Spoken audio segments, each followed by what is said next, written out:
Baik, Pak Arianto, pandangannya perbedaan pandangan dari dua pihak, JPU dan juga kuasa hukum Saka Tatal mengenai ini, bahwa apakah memang gambar-gambar tersebut yang beda sudut pandang, esensinya berbeda sebenarnya? Silakan Pak.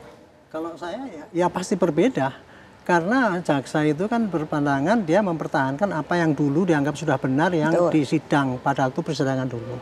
Sementara ini dari kuasa hukum dari pandangan bahwa dulu sidang itu tidak benar. Makanya sekarang dengan pengajuan PK ini kan yang ditantang, yang diprotes itu adalah bagaimana persidangan dulu itu yang dianggap tidak benar dan kemudian keputusannya juga tidak benar, sehingga akhirnya apa, uang kecelakaan lalu lintas kok kemudian disebutkan sebagai pembunuhan. Kan yang diprotes oleh kuasa hukum itu tadi gitu. Perbedaan ini pasti terjadi dan kemudian yang akan menilai apakah itu yang mana yang dianggap benar sebagai novum yang itu nanti bisa mempengaruhi putusan yang dulu dan menjadi pertimbangan hakim, hanya hakim. Hakim yang memutus perkara PK ini nanti. Beliau akan melihat, yang mempelajari ini masuk akal nggak, ini mengandung suatu kebenaran apa tidak. Nah, kemudian akan menimbulkan keyakinan dari Pak Hakim itu apakah mau tetap mempertahankan putusan yang dulu atau kemudian memenuhi permintaan daripada apa yang disampaikan oleh pemohon PK ini. Jadi itu pasti terjadi perbedaan ini dan pasti saya sudah menduga walaupun nggak ngikuti sidangnya pasti jaksa akan menolaknya dengan cara apa, beliau sendiri yang tahu ya mengatakan. Coba bayangkan ya Bu ya, yang sama-sama ikut sidang saja beda pendapat, apalagi kita ini kan nggak ngerti kan gitu, apalagi orang yang cuma dengar-dengar dari radio itu kan pasti bingung gitu. Nah kebingungan ini nanti akan terjawab apa putusan daripada PK yang disampaikan oleh Pak Hakim di Mahkamah Agung itu. Iya. Apakah kemudian bukti-bukti tadi bisa tergolong novum atau tidak? Bagaimana Pak Fikar melihatnya? Gini, kalau lihat KUHP ya, yang disebut novum itu adalah keadaan baru, gitu ya, keadaan baru yang ketika sidang pertama atau sidang sebelumnya itu sama sekali tidak diajukan sebagai bukti, dan kalau itu diajukan sebagai bukti maka akan dibebaskan itu terdakwanya. Itu ini menurut gambaran KUHP itu seperti itu. Baik. Itu yang disebut dengan novum gitu ya, dengan keadaan baru. Nah, apakah ini keadaan baru ya? Nah, makanya ini tergantung pada penilaian hakim nantinya. Apakah ini memang bagian dari peristiwa yang sudah pernah disidangkan gitu dan bagian dari bukti-bukti yang sidangkan, dan itu akan diperiksa nanti berkasnya gitu. Ya, tentu saja saya sependapat tadi bahwa jaksa pasti akan menolak itu sebagai novum ya, karena dia yang punya hajat kan, pidana itu yang punya hajat. Pidana itu kan jaksa yang mengajukan ke pengadilan. Jadi menurut jaksa ini saya mengajukan si A dengan bukti-bukti ini, dakwaannya ini kan seperti itu gitu ya. Nah, jadi pasti dia akan menolak setiap yang dianggap novum oleh pemohon gitu ya. Di satu sisi di sisi yang lain bahwa itu merupakan bagian dari dakwaan yang pernah dia bawa ke pengadilan. Gitu. Nah, itu yang jadi pasti ada perbedaan perspektif gitu di antara keduanya. Ya. Nah, tetapi saya tidak maksud saya gini, saya tidak menyalahkan yang mengajukan permohonan. Menurut saya itu haknya, hak sepenuhnya orang mengajukan permohonan PK gitu ya, termasuk Saka Tatal ini dengan alat bukti atau ya apa yang disebut novum. Nah, karena nanti memang itu tadi seperti Pak ini bilang, pengujiannya nanti hakimnya akan menguji apakah itu dapat dikualifikasi sebagai novum atau bukan. Baik, gitu. baik.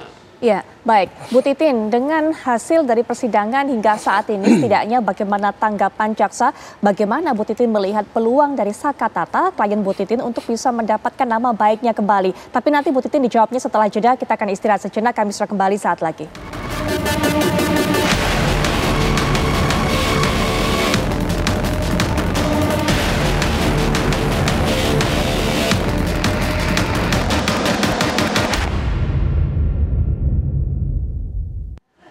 Kita kembali lanjutkan perbincangan Bu Titin dengan tanggapan yang disampaikan jaksa penuntut umum pada persidangan hari ini. Bagaimana keyakinan Bu Titin akan peluang dari klien Anda, Bu Saka Tatal?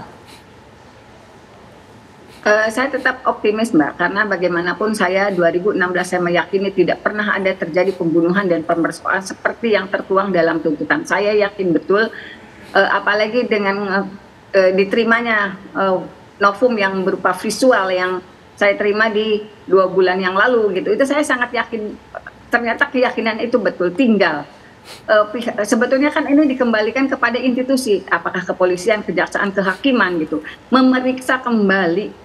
Sebetulnya gini, saya siap kok misalnya berkas itu dihadirkan, diserahkan kepada siapa. Kan ini persoalannya bukan persoalan saya mempertahankan keinginan menang di dalam dikabulkan, ya bukan. Ini persoalan 8 anak manusia, Mbak. 8 anak manusia yang saya yakin tidak pernah ada pembunuhan dan pemerkosaan. Masa sih mau dibiarkan untuk mempertahankan egonya masing-masing? Cobalah kita buka berkas itu bareng-bareng. Saya coba gitu aja sih, enggak ini. Tapi selaku kuasa hukum, Ibu pun menilai bahwa novum-novum yang diajukan ini cukup kuat untuk bisa membuktikan bahwa sebenarnya tidak ada pembunuhan dan pemerkosaan 2016 silam. Begitu ya, Bu? Sangat kuat, Mbak. Karena sekarang gini, yang ditemukan itu darah itu dan korban itu TKP-nya di flyover Talun. TKP-nya di flyover Talun, termasuk baut yang ada daging, sedikit daging. Itu kan penampang tiang PJU. Sekarang apakah bisa dibuktikan ada di TKP kedua di belakang Saurul ada enggak darah di situ atau bukti-bukti lain yang memperkuat telah terjadi penusukan, pemerkosaan di TKP kedua di belakang showroom? Itu kan yang merupakan wilayah hukumnya Polres Kota Cirebon. Maksudnya peristiwa kecelakaan itu terjadinya di wilayah hukum Polres Kabupaten Cirebon. Kita menyebutnya, kalau orang Cirebon menyebutnya Polres Sumber. Eki dan Vina ditemukan di flyover Talun yang merupakan wilayah hukumnya Polres Kabupaten Cirebon. Sedangkan TKP kedua yang dianggap merupakan tempat eksekusi, dibunuhnya dengan di samurai pendek dan samurai panjang di perut, kemudian diperkosa Vina di situ, kemudian dikembalikan lagi ke sana. Itu showroom itu, belakang showroom itu merupakan wilayah hukumnya Polres Kota Cirebon. Bisa nggak dibuktikan sebetulnya? Ada nggak bukti-bukti pendukung di TKP kedua itu? Karena darah dan korban dan serpihan daging serta motor korban itu adanya di flyover Talun.